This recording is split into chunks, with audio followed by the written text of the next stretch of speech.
Hello बच्चों, let's read the question. The question is determine the molar heat capacity of polytropic process through which an ideal gas consisting of rigid diatomic molecules goes and in which the number of collisions between the molecules remain constant in unit volume. ठीक है, number of collision जो है molecules के बीच में वो unit volume के लिए अगर कांस्टेंट है तो मोलर हीट कैपेसिटी कितनी होगी वो हमें कैलकुलेट करनी है. तो देखिए, इस क्वेश्चन को सॉल्व करने के लिए जो की कॉन्सेप्ट रहेगा वो हमारा क्या रहेगा, हमें क्या निकालनी है, मोलर हीट कैपेसिटी मतलब सी की वैल्यू निकालनी है. ठीक है, सी हमें कैलकुलेट करना है और हमें दे रखा है कि जो नंबर ऑफ कोलिजन है बिटवीन मॉलिक्यूल्स वो पर यूनिट वॉल्यूम वो क्या है, कांस्टेंट है. तो इसको मैं किस तरह से लिख सकती हूँ कि पर यूनिट वॉल्यूम में नंबर ऑफ कोलिजन जो है वो उन्हें पहले मैं लिखूंगी हाफ एन इंटू वी.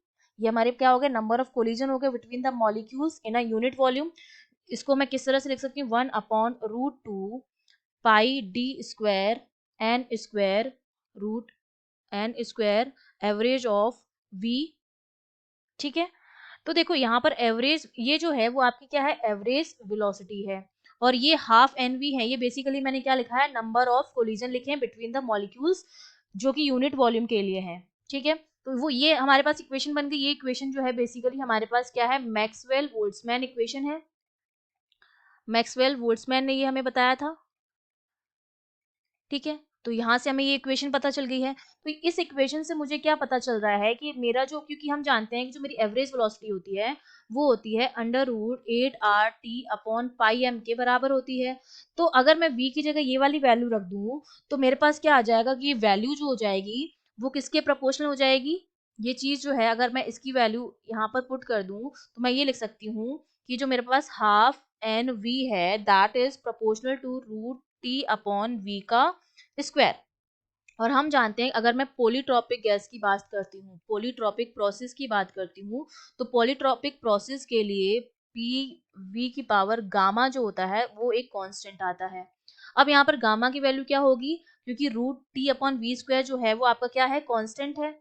ये वैल्यू हमें कांस्टेंट दे रखी है. Number of collision between the molecules remain constant. Number of collision between the molecules half N V है. जो हमारा प्रोपोर्शनल आ रहा है √T/v² के वो हमारा एक कांस्टेंट है.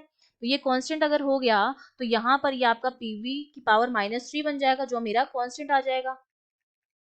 ठीक है, ये हमें पता चल गया है. तो अब हमारे पास जो सी की वैल्यू हो जाएगी और हम जानते हैं कि हमें गैस कौन सी दे रखी है, डायटोमिक गैस. तो डायटोमिक गैस के लिए जो एडियाबैटिक कांस्टेंट होता है गामा उसकी वैल्यू होती है 7/5 और जो अल्फा होता है उसकी वैल्यू जो हमारे पास होती है वो हमारे पास हो जाती है 5. तो हमारे पास जो पॉलीट्रॉपिक प्रोसेस के लिए हमारे पास जो सी आता है for unit volume that is given by R 1/गामा-1 -1/अल्फा-1. तो अल्फा की वैल्यू 5 रखेंगे, गामा 7/5, तो ये हो जाएगा सी इक्वल्स टू आर 1/7/5 -1 -1/5 ये वैल्यू को रख के जब हम सॉल्व करेंगे तो हमारे पास कितना बन जाएगा आर और ये हो जाएगा 5/2 और ये हो जाएगा प्लस का 1/2. ठीक है, इसको जब हम सॉल्व करेंगे तो सी की वैल्यू आ जाती है 11/4 आर के बराबर. जिसको हम किस तरह से और लिख सकते हैं, इसको मैं लिख सकती हूँ, अगर r/4 को यहाँ लिख दूं तो अंदर मैं लिख सकती हूँ i 2i+1 लिख सकती हूँ. अगर i की जगह यहाँ मैं 5 लिख दूं तो ये 11/4 आ जाएगा. तो इस तरह से हम लिख सकते हैं. तो ये हमारा क्या आ गया है, मोलर हीट कैपेसिटी आ गई है एक यूनिट वॉल्यूम में जिसमें नंबर ऑफ कोलिजन अगर यूनिट वॉल्यूम में कांस्टेंट है तो हमारे पास जो मोलर हीट कैपेसिटी आएगी वो हमारे पास इतनी आएगी. I hope you understood well. All the best.